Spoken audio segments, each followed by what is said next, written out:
All right, everybody. Oh, happy day. I hope you're doing just insanely well. I'm going to give you 4 tips to take your final expense telesales career to new heights. And we're going to dive into this with you today. I hope you enjoy it. And before I get into this with you, my name's Jason. I'm your friend in the business, and I'm very blessed to partner with just amazing new and veteran insurance agents in our national agency selling life, Medicare, and annuities face-to-face, but more importantly, in the telespace. So free resources always for your taking at jasonfinalexpense.com. And I appreciate you watching this content, and I hope this is a help to you. So let's get after it. Jason's 4 tips for final expense telesales agents. Tip number 1, you must believe in what you sell. You absolutely must believe in the product if you want a chance at becoming profitable. You'd be amazed how many folks dive into this industry just thinking dollars, dollars, dollars, and the smelliest breath on the planet is commission breath, and this takes agents out because your prospects smell this putrid smell a mile away. If you don't believe in what you sell, you probably won't sell a lot of this product. You may sell 1 or 2, but it's not going to be the same translation of skill set that you could attain if you believed in what you absolutely are doing, not just for yourself, but more importantly, for these great folks that we're privileged to serve. Belief is everything. It beats up agents when we have diminished belief. Diminished dollars will happen to you. And I said, will happen.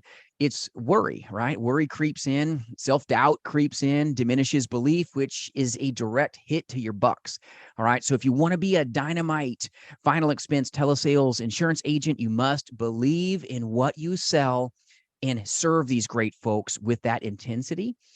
They need you. All right. They buy you as the insurance agent before they buy your product. So if you don't believe in what you sell, they can smell that a long ways off. And then your sales game is going to be off because it's not just a sales game. It's a servant-based game, taking care of them. They got problems. You've got products, right? But tip number 1, you must believe in what you sell. You'll sell a lot more. Number 2, if you're taking notes, and we're going to drop 4 to you today, hope you're liking the content. But number 2 is you must learn to leverage rejection. Rejection's going to happen. This is why it's so important in final expense telesales that you have a good team around you, like what we are here at jasonfinalexpense.com. We train a lot, let's just put it that way, and we leverage rejection into real opportunity. Rejection hurts, and if you're not ready to handle it, what'll happen is sometimes we can handle things wrong. We'll maybe be short, or we say something that probably isn't the best answer to what is being spoken. And if you want to sell more, you've got to understand that rejection is not personal. It's not personal at all. When you're trained well, like what we do in handling objections in our 5-day telemastery program, we go through the fact that this is a process. Rejection is just part of the process. And when you know how to handle it, you're going to leverage up into a more powerful way here to help the consumer win. But you've got to be prepared for it, or it's going to put you on your heels. You're here to try to help them, right? The prospects. But so many insurance agents don't know how to handle rejection. They hear rejection, they take it as a personal assault, and then they don't know how to really respond right. And then call's over with. You don't get a second chance to make a positive and powerful first impression with final expense telesales. This is not face-to-face sales here. You've got to be sharp. You've got to be ready. You got to know what to say, right? So with final expense telesales, learn to leverage rejection and learn to almost love rejection. You got to be a different cat to capitalize with final expense telesales. You got to be okay with the no's because it's going to come. It's part of the industry. Those that are successful in this field know what a no feels like. Doesn't feel great, but we know that it's necessary to move forward and help the client get what they want to attain. And we are not in a state where we're using force. It's all about finesse, my friends. Learn to be an agent that uses finesse, not force. Learn to leverage rejection into a positive way and don't take it personal. It's easy to take it personal when you hear, no, not right now. I got to talk to somebody else. This takes out agents, right? Going back to point number 1, belief. But learn to leverage rejection and learn to almost love it. Get through it. When you've been trained well, you smile about it because you know what's coming before it hits, right? This is going to help you hopefully move forward into powerful places in your final expense career. All right. So number 2, learn to leverage rejection. Leverage just makes something that may be heavy or hard that much lighter. But the business here is very simple, but it's not easy, right? Not easy to always have belief. It's not easy to learn to love rejection. But if you want to be the best in the biz, you got to be okay with it. Be okay with the no's. All right. So learn to leverage rejection.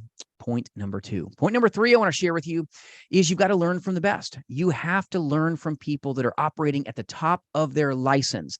This is why it's so important that you vet your trainer, vet your agency. Make sure that you're getting help and getting handled by people that are in the industry a long time, that have done final expense telesales successfully prior to the C word. Make sure that they know what they're doing. I ran call centers prior to even becoming an insurance agent. That's big, right? We did telesales before telesales was popular. All right. It's a big, big deal for you to know that you've got somebody that's shoulder to shoulder with you, helping you get you into a position where you can learn not the hard way, but learn the simple way, because it costs a lot to make mistakes. And sometimes agents will go to the wrong agency that's more of a face-to-face player and then get put in a position that's not the best because they didn't take the time to vet their trainer, to vet their mentor. Been in this business a long time. It's very important that you've got people that are around you that are powerful. They need to be operating at the top of their license. That's important. All right. So when you have a mentor, you vetted your mentor, you've got a good agency, a good work family alongside you.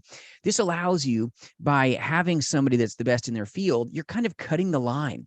Somebody else is put the time in. Like if you're at a ice cream stand and you got a buddy that's been there longer than you while you're parking the car, he cut the line, so to speak. He's up ahead of you, waiting for you. And then he's going to pull you up with them and everybody else can roll their eyes, right? But now you're ahead of everybody else.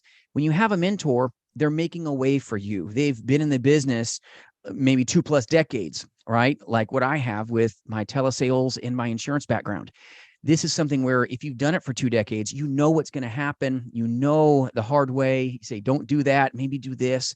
It saves a lot of distress. Like in the words of Yoda, do or do not. There's no try, right? But if you've got somebody that's really been there and they're operating at the top of their license, they're going to make the business maybe a little bit lighter for you so that you can move to the front of the line. Cutting the line will help you mitigate some distress here. You know what to do from people that are going to help you, mentor you, and move you forward. No different than cutting the ice cream line. Horrible analogy, but there you go. Horrible analogies from Jason today. I'm guilty. All right. But learn from the best, my friends. Number 3, vet your mentor, learn from the best. Know that a mentor can make a powerful way for you, but you've got to want this. Okay. I can't train tall in basketball. You've got to want to work. And this business does require the 4-letter word of work if you want to be at the top of the food chain here or have a chance to have top level success. Success in this business is rented. It's not owned. You got to own your day on the daily with action, drive, discipline, determination, adherence to fundamentals. The moment you get sloppy, you're going to really get hurt in this space. Face to face, final expense agents, you can get a little sloppy in the homes and you'll still be okay. With the phone, you're going to hear a dial tone and it's done. All right. You don't get a second chance to be positive and powerful and make a good first impression to help these great folks. You got to understand, you got to learn from people that are going to really and genuinely help you get what you want. All right. That's number 3. Number 4, you've got to role play. And you're probably like, uh-oh, here we go. This gets real boring real quick. Right. I get it. Role playing is monotonous. It doesn't sound like fun, but you've got to role play. If you want to really get to the position where you feel like you got this with final expense phone sales, final expense telesales, you have to be in a place that you are finessed, that you know how to do things smoothly. Smooth presentations don't happen without practice. You've got to practice. You got to drill. You've got to rehearse. This is why role playing is so important. And it's not just you doing it by yourself. That's like a kid trying to raise themselves. Doesn't go well. This is why mentorship is magical. Have people that will spend hours and hours and hours helping you with your script, hours and hours helping you with the techniques and the rebuttals and everything that you need to become hopefully the top producer that you are capable of being. You can do this, but having people that have been there and done that is going to help you become more dynamic, but you must role play. Number 4, you must role play. It's a real part of your success journey. It is really important. And yes, it is boring. I get it. But would you rather make a mistake in a role play situation, or do you want to make a mistake with real dollars on the line? I'd rather go through a 5-day telemastery course than to just buy a script, buy leads, and have an IMO say, buy more leads, buy more leads, buy more leads, and get beat up. That's an expensive, expensive lesson, right? There's a cost that you paid sometimes for just having a script and just getting after it with the phones. Costs a lot of coin, right? And there's risk in this business. Because of the risk, there's great reward. There's no guarantees of making it in this industry. You can definitely mitigate some distress, though, and set yourself up for the best chance of success. But you got to look in that mirror every day and know that you can make it. Know that you can make it. But role playing with real mentors, it's magical. It can help you, but it's not unicorns and rainbows. You got to really knuckle down with action. Action, action, action will fix a lot of your problems, but you've got to believe in what you sell. Point number one. You've got to learn to leverage rejection and almost love it because you know it's necessary and needed to find success. And then number three, you got to learn from a good mentor who's going to make a way for you, help you cut that line, so to speak, and bring you to the front so that you can have the best chance of finding that you love Final Expense Telesales. And it's a painful playground. You're going to get told no a lot. You're going to take a leap of faith and buy a lot of leads. Don't buy a small amount of leads when you first start. Get the best lead you can. That may be an aged lead for you when you first start off. That's okay. There's no shame in starting somewhere, but don't stay there. Then move into brand new leads if you can. But role playing and repetition is so important. Now that you're ready with these 4 points, my tips, now you need to just buy leads and make your hopefully dreams a reality. You've got to now launch. You've got to go, and give value. Give the best presentation that these great prospects have ever seen. Go serve them. And you know what? A sale or two may just happen by you being tuned in to what they desire you to do for them. I hope this helps you today. Any resources that you need, or if you need a good work family, jasonfinalexpense.com. I appreciate you greatly. Hope you have an amazing day.